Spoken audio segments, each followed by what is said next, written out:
Trump stood in front of the American people and talked like the hard part was almost over. He said America was on track to complete its military objectives very soon. He said the next 2 to 3 weeks would be even harder for Iran. He spoke in that familiar language of momentum, inevitability, closing pressure, and that is exactly the kind of speech that makes me slow down. Because when leaders start talking as though victory is already forming before the decisive phase has even begun, that is often the moment when the political message is trying to outrun the battlefield. So let us ask the real question plainly. What happens if the United States actually sends ground troops into Iran? The real story is not whether America can begin that invasion. The real story is what that invasion would break before America ever got close to winning it. I do not mean more airstrikes. I do not mean more cruise missiles, more sanctions, more threats, more naval pressure. I mean tanks, mechanized columns, helicopter assaults, logistics chains, fuel convoys, casualty evacuation, occupation zones, supply corridors, replacement troops, months turning into years. I mean a real ground invasion. Once you frame it that way, the conversation changes immediately, because the answer is not simply that the war gets bigger. The answer is that the entire strategic logic holding together the current American order starts to shake at the same time. And that is why I want to argue something very specific today. If America invades Iran on the ground, the real battlefield will not just be inside Iran. The real battlefield will be the global system that sits behind American power itself.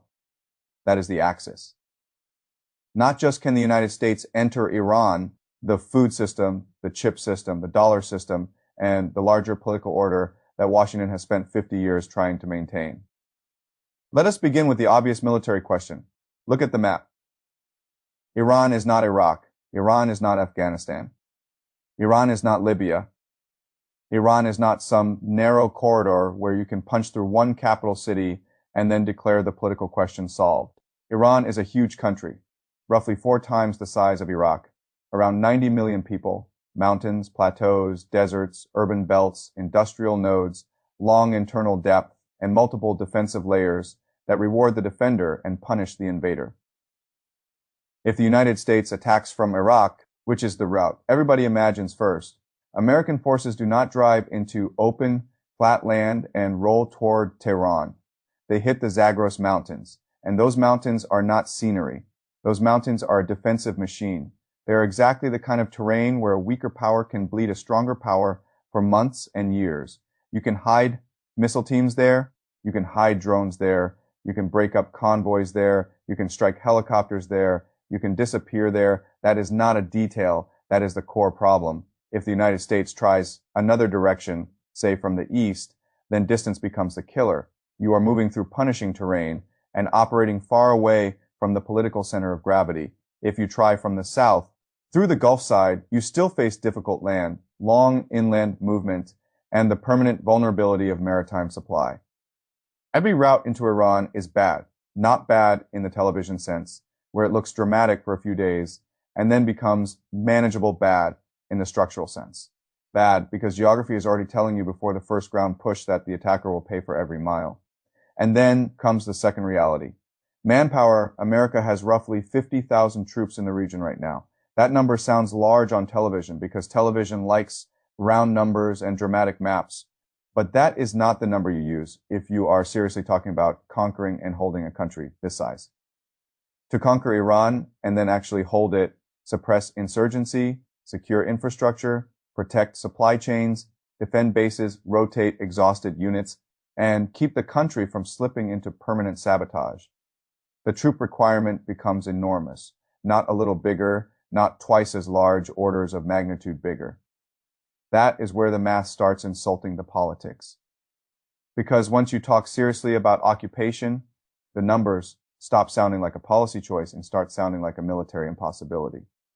So if the logic is this bad, why are people even talking about a ground invasion? Because the signals matter, reserve notices. Operational chatter, prediction markets, showing people putting serious money on an invasion scenario. The strange little indicators Washington always produces when a large military machine starts moving into late-stage preparation. Even the old Pentagon overtime tell that people joke about when staff stay in the building deep into the night and the support ecosystem around them lights up no one. Signal proves the decision has been made. But the pattern tells you the scenario is real enough that serious people are preparing for it. And that is why game theory becomes useful here. Not because game theory gives you certainty, because it forces you to stop talking like a cable news host and start thinking like a system. If America invades, what does Iran do? That is the first real question. And the answer is simple. Iran does not fight the invasion on America's preferred timeline. Iran does not fight a clean conventional war designed to give Washington a symbolic victory shot for domestic television. Iran turns the war into a cost machine. Iran has been preparing for this for decades, underground facilities, dispersed launch capability, drones, missiles, stockpiles, mountain shelters, hardened routes, localized command resilience, distributed punishment capacity. Even after weeks of air war, nobody serious should assume that what Iran has already used is all that Iran has. Quite the opposite. The whole logic of Iranian preparation has always been survival first, retaliation second, exhaustion third. Take the first blow. Absorb it, disappear, reappear, stretch the war, bleed the attacker. Turn every piece of distance into cost, turn every piece of infrastructure into a target, turn every resupply operation into a gamble. That is the defense plan, and that means the first weeks of invasion may create exactly the illusion that Washington always wants. Initial territorial gains, brief footage of movement, statements about progress, maps with arrows, headlines about major breakthroughs, and then comes the real war. The drones begin finding convoys, fuel trucks burn, rotary aircraft become hunted assets, forward positions get harassed constantly. Supply corridors become a daily tax. The invader spends more and more effort trying to defend the machine that is supposed to keep the invasion moving. America is always very good at the first punch. The problem for America is that Iran has spent a generation studying what happens after the first punch. Vietnam, Iraq, Afghanistan, the lesson is always the same. The initial breakthrough is not the same as sustainable control, and if Iran can deny sustainable control, then the invasion stops being a war of conquest and becomes a war of attrition in terrain chosen by the defender. That is military layer 1, now comes military layer 2, and this is where the invasion stops being just an Iran story. If ground forces go in, Tehran has every incentive to escalate the regional cost immediately and massively. What happens to Hormuz then? That question alone should sober up every strategist in Washington. Because if Iran decides this is now an existential fight, then Hormuz is not a pressure point anymore. It becomes a weapon. Mining tanker strikes, missile harassment, GCC infrastructure under threat, insurance markets exploding, routing disruption, naval escort burdens rising. The goal would not be subtle. The goal would be to tell the world that a war meant to discipline Iran has now become a war that punishes everyone connected to the Gulf system. People talk about Hormuz as if it is only about oil. That is one of the biggest mistakes in this whole conversation. Yes, oil matters. If the invasion begins and escalation follows, oil could move toward $200 a barrel. That alone is enough to hit the global economy with enormous force. But Hormuz is not just an oil story. It is a fertilizer story. It is a food story. It is a chemical feedstock story. It is an industrial dependency story. Phosphates, ammonia, sulfur, urea, flows that sit behind agricultural production in country after country. If those flows are disrupted, you do not just get expensive fuel. You get farmers squeezed, planning decisions distorted, food prices rising, poor countries absorbing the shock first and hardest. And then there is the semiconductor question. The modern economy likes to talk about AI, chips, cloud power, digital leadership. But beneath all that glamorous language sit very boring industrial inputs that nobody notices until they are interrupted. Helium, sulfuric acid, specialized chemical chains, disruptions there can travel farther than most investors, journalists, and politicians like to imagine. So now the war stops being a military story and becomes an economic cascade. This is the framework I want to use, not escalation spiral, not regional spillover, economic cascade. A cascade means one move creates several downstream crises at once, and each crisis makes the others harder to contain ground invasion. Hormuz disruption, energy spike, fertilizer strain, food inflation, industrial bottlenecks, semiconductor pressure, market panic, political backlash, debt stress. That is the cascade. And once the cascade begins, the war is no longer being fought only by soldiers. It is being fought through prices, shortages, central banks, shipping insurance, sovereign borrowing, and public tolerance. That takes us to the deepest layer of the argument. The American order itself, for 50 years, the petrodollar system has been one of the hidden foundations of American power, oil priced in dollars. Global demand for dollars anchored by energy demand. Gulf stability folded into the financial architecture of American borrowing and American influence. People use lazy slogans about empire all the time. But here, the mechanism is actually pretty concrete. The more the world needs dollar access for energy, the more durable demand exists for the American financial system. The more durable that demand is, the easier it becomes for the United States to finance enormous deficits and carry extraordinary debt without immediate systemic collapse. That is why a severe Gulf rupture is not just a commodity event. It is a credibility event. If the Gulf system becomes unstable at the same time that America is the country destabilizing it, then countries all across Asia and Europe are forced to ask a very dangerous question.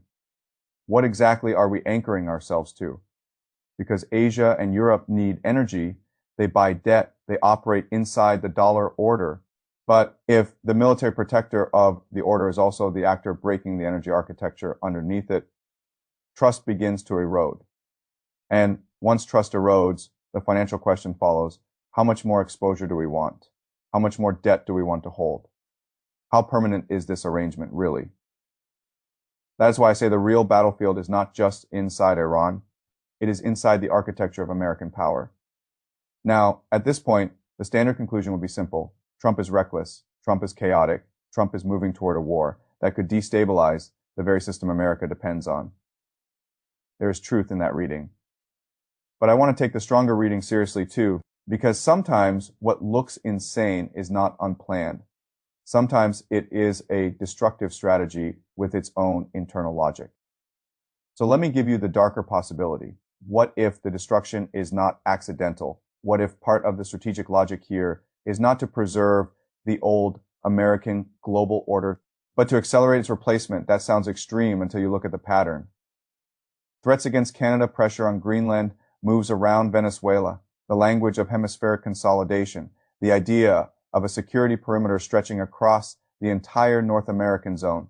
That stops looking like random chaos and starts looking like an attempt to imagine a new American core, not global empire, fortress block, not the manager of world order, the dominant resource citadel inside a disordered world. That is the framework word I want to use here, fortress transition.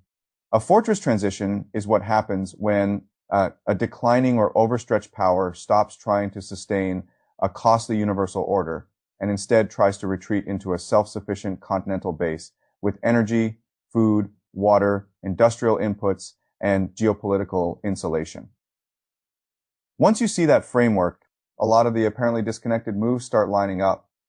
If the Gulf burns, who becomes more valuable? North American energy, North American food, North American fertilizer, North American transport security, North American territorial integration.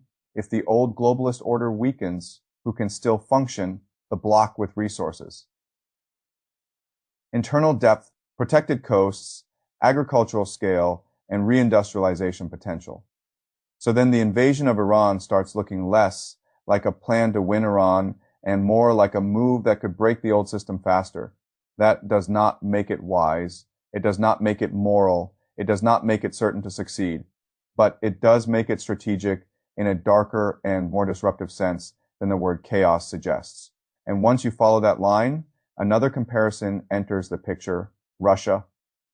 For years, Western commentary treated Putin's long war strategy as proof of irrationality or desperation. But look more closely and you see something else too. War was used to restructure industrial output, reorient supply chains, intensify regime cohesion, and force a transition away from a previous economic model into a harsher but more self-contained one. There is a school of thought behind that move. Let the old order crack, endure more pain than your adversaries. Come out of the transition with a harder, more self-sufficient state. You do not have to admire it to recognize the logic. And from that angle, what Trump may be doing is not copying every Russian move, but adapting the core insight.